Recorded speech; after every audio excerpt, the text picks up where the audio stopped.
Joss, bonsoir. Bonsoir. Korba Sitila. Non, alhamdoulilah, ça va. Ce soir, à Nyabila, Ibalmaré ka Keneka Bagaren Flow. Il a soutien de ma concert là. Il y a les scènes sans faire, Bagaren Flow et scène sans faire. A motivation de ma Jigiyukuna. On content de wa on wasara. On est nani ne. On be kelen wa. On a sigida ka di toro. On ni be de kelen quoi. Surtout on est redama. Ni jagoya de wa an ka ye wa jagoya quoi. Donc munu nana an kungo la an b'olu de fo quoi. Sincèrement je suis très fier voilà. Ala ka mɛn ka ni ɲɔgɔn caman kɛ ni ka fisa ni. Actuellement Bagaren Flow ka musique tableau là. E bɛ fɛ ka changement jumɛn de don a la?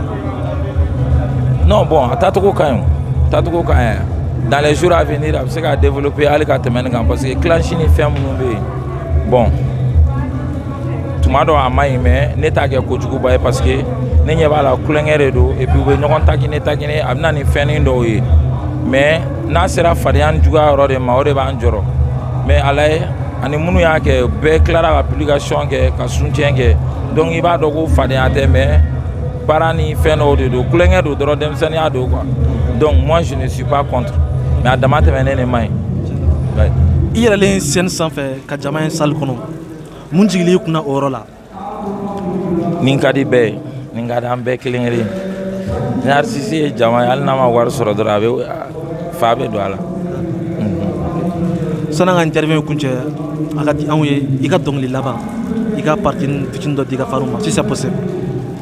Ko ne b'a fɛ kun tɛ diya ye la ne de ko ne b'a fɛ ne diya ye mɔgɔ ma kun ye diya ye la a miiri ma ɲi naani falu ni kelen ne diyara n ye ne ko ne b'a fɛ a kun tɛ diya ye la ne de ko ne b'a fɛ deni nungurunin kun tɛ diya ye la yɛlɛ cogo ani kuma cogo nin deni nungurunin bɛn bɛ tɛ yɛrɛ f'i ye.